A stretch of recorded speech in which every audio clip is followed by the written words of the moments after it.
Oh wow, it's a Camry. That's right, these are the most reliable vehicles you can buy, in my opinion. And it's got like a big mid-sized sedan. It's got a lot of space in the back, and there's a mower in the background. But anyway, this is not my Camry. This is actually a car that I'm renting while I am staying in South Florida. Why I chose to go to South Florida in the hot summer, who knows why, but I'm here, and I figured I'd show you some of the weird things that you guys might have not have known about. It's the base model LE trim, but it's actually got some good features. Like, it doesn't have keyless entry, which is a shame, but I can unlock it. And I'll take you guys inside real quick. It's got the turnkey start, kind of like the old school cars, and it's a switchblade. Bonus. All these new cars are so complex with the touchscreens. Being able just to do this at a whim, just amazing. Like, don't ever change this, Toyota. Do you hear me? Don't ever change this. In this South Florida weather, the AC is really, really good. It's super strong, and it cools off the car really, really fast. And since this is like a black interior, that's fantastic. The tech is pretty good in here too. It's got buttons, has dials, it's got CarPlay, Android Auto, it has Bluetooth, it has all the safety tech you want. It's got a blind spot indicator, ooh. It's also got some other things that I have not used yet, like auto high beams. I just haven't used it. It's got a little storage compartment down there. The only thing that's a little weird though is I have to open the fuel door from here, which I'm not extremely used to, but hey, it's a Camry. It's also got a really good mixture of like the digital and the physical elements. So it has like these light up gauges. If you turn the headlights all the way on, you can change the brightness. You can make them like super dim or really, really bright, which I honestly prefer both. But it's nice that there's like an analog element and there's like a digital element in the middle too. I love having a digital speed readout and then being able to see like all of my other stuff. Especially this. I've been doing a lot of highway driving and that is incredibly useful. Also gonna give a shout out to the adaptive cruise control and the lane keeping assist. They work fantastic. At back and next buttons, all your cruise controls, volume controls, it's all super easy to use. But what's really weird though is that this is the LE, which is like the base trim, so it doesn't have like the electromechanical handbrake there. What it does have is it has a foot brake, so you can just do that and take it off like an old school car. I prefer that much, much more.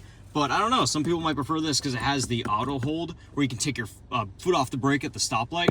That's pretty nice, but I don't know. I like it old school. I think the Camry is absolutely the best in its class because of the transmission. It's an 8-speed automatic. Yeah, the shifter's a little cheap, but it shifts really smoothly, and I think this is the best one. The other competitors have like a 6-speed automatic, a CVT, but this one just has a good old 8-speed automatic. And I don't even think they offer this anymore on the hybrids because the hybrids typically have like some sort of eCVT, which is fine for like non-car people, but us car people, we absolutely hate the CVT. It's got the USB, it's got the 12 volt, it's got the storage under here, it has the storage up here, which is great. And even the base model has some pretty nice seats. They got some interesting stitching going on in here. These seats are not terribly uncomfortable. I've been in a couple Chevy Malibus and the seats are just terrible. But with these, I kind of like these. I've done a lot, like I said, a lot of highway driving, and I haven't really felt uncomfortable in these. I think that these do great. The cup holders are fine, but I feel that if I have like a taller cup in here, I find myself hitting the shifter whenever I'm like going to take a drink.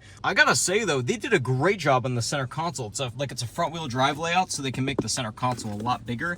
And look at that. USB-C! This might not seem like a super big deal to anybody, but the one touch down and up windows, considering that its competitors don't really have that, I'd love to see that here. Also, the mirrors adjust really, really fast. It's got soft touch. I'm actually really shocked to see that. But look at that. It's got LED lights on the base model. I love the sunglass holder. If the car is absolute crap and it has a sunglass holder, it'll win me over. Full LED lights on the base model. I know LEDs are like cheaper and they're like are way more efficient than like incandescent, but still you don't really see that on a base model, and it's kind of nice to see. This is where the Camry's taxi DNA really starts to show, because look at how much leg room I have. So much room, although there's no AC. Like, come on, Toyota. In the focus in this 90-degree weather that we're having right now, I don't know, man. I could really use some rear AC vents. I'm just saying, especially since you're gonna have a lot of people in the back of the Camry. But at least it's got some cup holders and a nice little armrest. Just, it does the whatever. It's fine. It's got decent sized bottle pockets. It's got some armrest. It's whatever. It's just cheapy back here, but hey, everything works. it's reliable. It works perfectly. I'm really shocked to see a power driver's seat though. It even has lumbar, so it's like even more comfortable than you would think. No, driving it is not interesting at all. It does have like really light steering, but if you press the little sport button down here, it tightens it up a little bit, but not that much. It's still very light steering. You can steer it with just a finger. So while it is still boring, it's still very good to drive. It's very easy. I love how the pedal is on the floor, so the mounting is just perfect. You just put your foot on there and just start going. The brake pedal feels great. There's not really anything I can complain about other than that it's so freaking boring, which leads me on to a couple downsides I don't like about this car. For example, if I start driving without the seatbelt on, like if my passenger hasn't buckled within like 5 seconds, it starts beeping like crazy at me.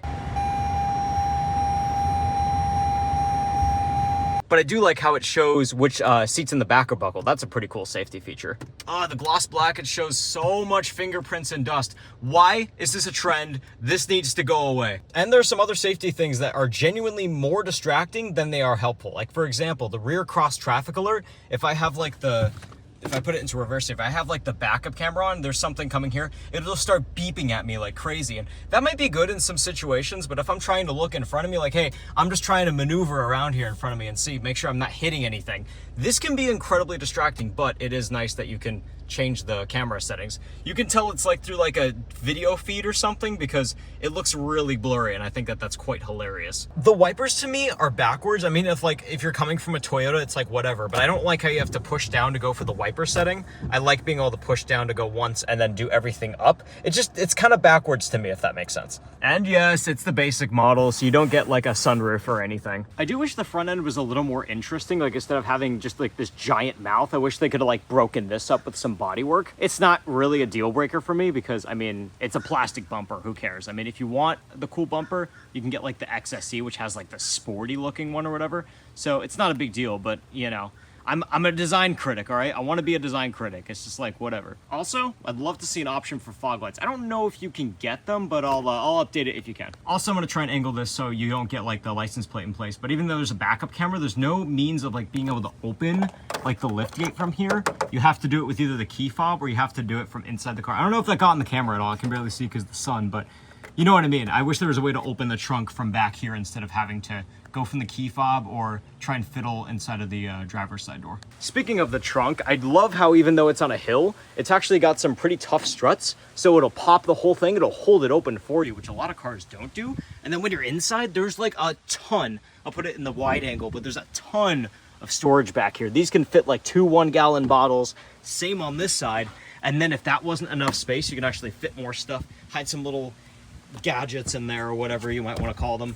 And then if you pull this up, not only do you get like a jack and some other tools to help you if you're like on the side of the road, but it's one of the last cars to have a spare tire, which I know you kind of take for granted until they stop offering them because they got to find somewhere to put the hybrid battery. Bring back the spare tire. I'm also a total sucker for the whole mirror LED turn signal thing. I mean, come on. Does that just not look cool?